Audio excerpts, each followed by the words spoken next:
दोस्तों आज से हमारी ज्योग्राफी की सीरीज स्टार्ट हो रही है और इसका पहला चैप्टर है कॉन्टिनेंट्स ऑफ वर्ल्ड। इस सीरीज़ में हम कुछ इंटरेस्टिंग फैक्ट्स एंड फिगर्स की बात करेंगे जो कि कॉम्पिटिटिव एग्जाम में पूछे जाते हैं। चलो दोस्तों शुरू करते हैं अपना पहला चैप्टर।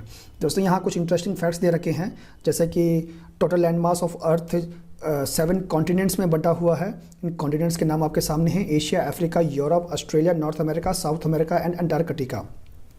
जितने भी कॉन्टिनेंट्स हमारे वर्ल्ड के हैं उनके नाम सेम अल्फ़ाबेट से स्टार्ट होते हैं और उसी पे वह ख़त्म भी होते हैं। दोस्तों अर्थ में दोस्तों 71% वाटर है, 29% लैंड है।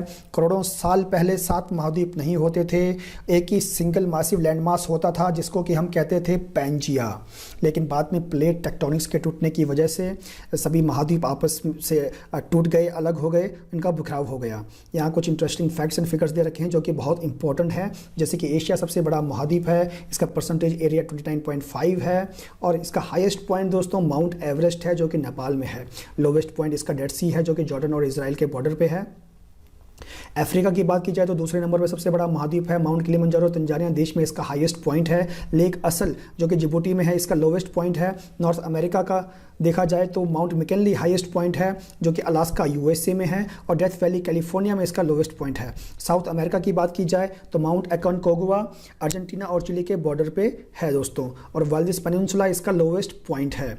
अंटार्कटिका की बात की जाए तो 9.6% इसका एरिया है। विंसन मैसिव इसका हाईएस्ट पॉइंट है। डीप लेक वेस्टफॉल हिल्स इसका लोवेस्ट पॉइंट है। यूरोप को देखें तो माउंट एल्ब्रस रशिया में इसका हाईएस्ट पॉइंट है और कैस्पियन सी इसका लोवेस्ट पॉइंट है जो कि एशिया के साथ इसका बाउंड्री भी बनाता है। ऑस्ट्रेलिया को देखें तो यह सबसे छोटा महाद्वीप है। माउंट कोशिस्को हाईएस्ट पॉइंट है इसका और लोवेस्ट पॉइंट लेक आयर है। यह दोस्तों बहुत इंपॉर्टेंट है, इसको याद कर लीजिएगा। अब एशिया की बात की जाए तो नंबर ऑफ कंट्रीज़ यहाँ पे 48 हैं और पॉपुलेशन के हिसाब से देखा जाए तो सबसे पॉपुलेटेड कॉन्टिनेंट भी यही है। एशिया 1/3 अर्थ सरफेस को कवर करता है, मतलब कि 30% जो दुनिया की लैंड है वो एशिया में है और 60% पॉपुलेशन एशिया में रहती है। दुनिया का सबसे बड़ा देश रशिया भी इसी कॉन्टिनेंट में है और 2 मोस्ट पॉपुलस कंट्रीज़ जो हैं दुनिया की, चाइना एंड इंडिया, वह भी इसी कॉन्टिनेंट में आपको मिलेंगी। एशिया में दुनिया की सबसे ऊंची summit, highest summit mount Everest मिलेगी आपको, जो कि यहाँ नेपाल में आपको मिलेगी दोस्तों। और एशिया में 2 जो सबसे पुरानी एंशिएंट सिविलाइजेशन थी हमारी, हड़प्पन और चाइनीज सिविलाइजेशन, आपको यहीं मिलेंगी। रिलीजन की बात की जाए तो हिंदुज़म, इस्लाम, बुद्धिज़्म, क्रिश्चियनिटी और का जन्म भी एशिया में ही हुआ है दोस्तों। Facts about Africa. Number of countries आपको अफ्रीका में 54 मिल जाएंगी और यह सेकंड लार्जेस्ट कॉन्टिनेंट है दुनिया में। कॉन्टिनेंटल टेरेन इसका इनहैबिटेबल था, हज़ारों सालों तक इसको नहीं ढूंढ पाए थे, इसलिए इसको डार्क कॉन्टिनेंट भी कहा जाता है। दुनिया की सबसे लंबी नदी नाइल नदी यहाँ मिलती है। दुनिया का सबसे बड़ा मरुस्थल, लार्जेस्ट डेजर्ट, सारा डेजर्ट आपको यहाँ मिलेगा। वर्ल्ड्स हॉटेस्ट प्लेस, सबसे गर्म जगह अल अजीज़िया, लीबिया, आपको अफ्रीका में मिलेगा दोस्तों। और देखा जाए तो कहा जाता है कि होमो सेपियंस जो कि सबसे पुराने हमारे पूर्वज बताए जाते हैं, उनका जन्म स्थान भी अफ्रीका ही है और इसी के बाद वो यहाँ से माइग्रेट किए और अलग कॉन्टिनेंट्स में पहुँचे। 50% से ज़्यादा दुनिया में जो सोने का उत्पादन है और 95% से ज़्यादा जो हीरो का, डायमंड्स का उत्पादन है वह अफ्रीका में ही है। और जो चॉकलेट का उत्पादन भी है दोस्तों 66%, वह भी इसी कॉन्टिनेंट से होता है। नॉर्थ अमेरिका दोस्तों, नंबर ऑफ़ कंट्रीज़ 23 है यहाँ पे। नॉर्थ अमेरिका एक अकेला ऐसा कॉन्टिनेंट है जहाँ पे आपको हर तरह का क्लाइमेट आपको मिल जाएगा। नॉर्थ अमेरिका का नाम एक इटालियन एक्सप्लोरर अमेरिको वेस्पुकी के नाम से पड़ा है और इसको न्यू वर्ल्ड भी कहा जाता है। 7 महाद्वीपों में नॉर्थ अमेरिका की जो पॉपुलेशन डेंसिटी है वह सबसे ज़्यादा है। सबसे बड़ी दुनिया की largest fresh water lake superior भी आपको यही मिलेगी, जो कि अमेरिका और कनाडा के बीच में बाउंड्री बनाती है। दुनिया की तीसरी सबसे लंबी नदी मिसिसिपी नॉर्थ अमेरिका में आपको मिल जाएगी, यूएसए में यह बहती है। और अगर इसको कंपेयर किया जाए अगर नॉर्थ अमेरिका को दोस्तों बाकी कॉन्टिनेंट के साथ, तो यहाँ के लोगों की जो एवरेज पर पर्सन इनकम है वह सबसे ज़्यादा है। साउथ अमेरिका में देखा जाए तो नंबर ऑफ़ कंट्रीज़ यहाँ पे 12 हैं। और दोस्तों यहाँ की जो सबसे लंबी नदी, यहाँ की लंबी नदी है सबसे बड़ी अमेज़न है, और जो दुनिया की सबसे बड़ी नदी है जिसका वाटर वॉल्यूम सबसे ज़्यादा है अमेज़न, वो भी आपको यहीं मिलेगी। कॉन्टिनेंट में दोस्तों आपको सबसे लंबा और सबसे हाईएस्ट वाटरफॉल आपको एंजल फॉल मिलेगा, और सबसे largest snake and second longest जो स्नेक है ग्रीन एनाकोंडा, वह भी आपको साउथ अमेरिका में ही मिलेगा। दुनिया का हाईएस्ट वोल्केनो जो है माउंट कोटोपेक्सी, माउंट चिम्बोराजो, जो कि दोस्तों आपको इक्वाडोर में मिलेंगे, वह इसी कॉन्टिनेंट में है। ब्राज़ील जो कि सबसे बड़ा उत्पादक है कॉफ़ी का, इसी कॉन्टिनेंट में है। और इस कॉन्टिनेंट में दो जो मेजर लैंग्वेज बोली जाती हैं वह है पोर्चुगीज़ और स्पेनिश, जिनका की रीज़न कॉलोनियलिज्म है। दुनिया की जो हाईएस्ट लेक है दोस्तों वह लेक टिटिकाका है, या पेरू और बोलीविया के बॉर्डर पे है। दोस्तों एंडेस दुनिया की सबसे लंबी माउंटेन रेंज है, लॉन्गेस्ट माउंटेन रेंज है, और ये यंगफॉल माउंटेन्स हैं, ये आपको साउथ अमेरिका में ही मिलेंगे। अब बात की जाए अंटार्कटिका की। देखिए दोस्तों, नंबर ऑफ़ कंट्रीज़ 0, यानी पॉपुलेशन की सबसे कम है इसकी 1106।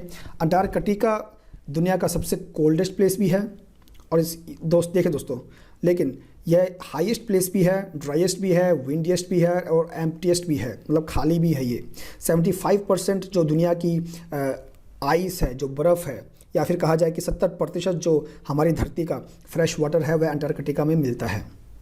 इसको हम वाइट कॉन्टिनेंट भी कहते हैं और फ्रोज़न कॉन्टिनेंट भी कहते हैं, क्योंकि यह पूरी तरह बर्फ़ से जमा हुआ है। 1840 से पहले दोस्तों इसको टेरा ऑस्ट्रेलिस इनकॉग्निटा के नाम से जाना जाता था, जिसका मतलब है कि southern land, unknown southern land, जिसको कि जाना नहीं गया था तब तक। अंटार्कटिका को देखा जाए दोस्तों तो ये आधे साल तक यह लाइट में रहता है, और आधे साल यहाँ अंधेरा रहता है। अब बात की जाए यूरोप की, तो नंबर ऑफ़ कंट्रीज़ 50 हैं। यूरोप और एशिया दोस्तों दोनों सेम मेजर लैंडमास हैं, वैसे देखा जाए तो एक ही लैंडमास है इनका, लेकिन यूरोप एशिया से अलग होता है उरल माउंटेन्स की वजह से और कैस्पियन सी की वजह से, जो कि आप देखेंगे मैप में तो यहाँ पे कहीं आपको मिलेगा। दोस्तों यहाँ पे बाल्कन रेंज है, पायरेनीज़ है, एपेनाइन्स है, कैंटाब्रियन है, और डिनारिक एल्प्स है, जो कि यहाँ के मेजर माउंटेन्स हैं। यूरोप को देखा जाए दोस्तों तो ये 3 साइड से पानी से सराउंडेड है। मेडिटेरेनियन सी इसके साउथ में है, ये देखिए मेडिटेरेनियन सी इसके साउथ में है दोस्तों, और अटलांटिक ओशन इसके वेस्ट में है, और आर्कटिक ओशन इसके नॉर्थ में है। दुनिया की सबसे छोटी कंट्री वेटिकन सिटी भी आपको दोस्तों यूरोप में ही मिलेगी। और यहाँ की कुछ मेजर रिवर आपके सामने हैं यूरोप की, Danube, Elbe, lower, Oder, Dnieper and Don. अब दोस्तों ऑस्ट्रेलिया की बात की जाए तो नंबर ऑफ़ कंट्रीज़ दोस्तों यहाँ पे 3 हैं। दोस्तों ऑस्ट्रेलिया दुनिया का सबसे छोटा महाद्वीप है, और इसको आइलैंड कॉन्टिनेंट भी कहा जाता है, क्योंकि यह चारों तरफ से पानी से घिरा हुआ है। इसका ऑफिशियल नाम दोस्तों कॉमनवेल्थ ऑफ ऑस्ट्रेलिया है। देखिए दोस्तों, ये एक देश का नाम भी ऑस्ट्रेलिया है, लेकिन अगर इसमें कॉन्टिनेंट की बात की जाए, इसमें देखिए पापुआ न्यू गिनी है, इसमें न्यूजीलैंड है और ऑस्ट्रेलिया है, तो इस पूरे महाद्वीप को भी ऑस्ट्रेलिया के नाम से जाना जाता है। इसके कुछ अलग नाम भी हैं कॉन्टिनेंट के, जैसे कि साहुल, ऑस्ट्रेलिनिया, मैग्नीशिया। दोस्तों ऑस्ट्रेलिया पूरी तरह से इक्वेटर के साउथ में है, इसलिए इसको डाउन अंडर कंट्री भी कहा जाता है। ऑस्ट्रेलिया का नाम लैटिन वर्ड से लिया है, ऑस्ट्रालिस लैटिन वर्ड से, और इसका मतलब है सदर्न, यानी कि दक्षिण में। जितने भी कॉन्टिनेंट हैं दोस्तों, तो ऑस्ट्रेलिया में वूल प्रोडक्शन सबसे ज़्यादा है। इसका रीज़न यह है कि यहाँ पे शीप पॉपुलेशन बहुत ज़्यादा है दोस्तों। और ऑस्ट्रेलिया में देखिए दोस्तों 500 से ज़्यादा वैरायटी के यूकैलिप्टस ट्रीज मिलते हैं, और 2/3 of Australia is desert land. 2/3 हिस्सा ऑस्ट्रेलिया का दोस्तों मरुस्थल है। दुनिया का सबसे बड़ा largest coral reef, the great barrier reef दोस्तों आपको यही मिलेगा, जो कि 2000 किलोमीटर लंबा है। दोस्तों अगर आपको मेरी यह वीडियो पसंद आए, इसे लाइक करें, शेयर करें और सब्सक्राइब करें दोस्तों। धन्यवाद।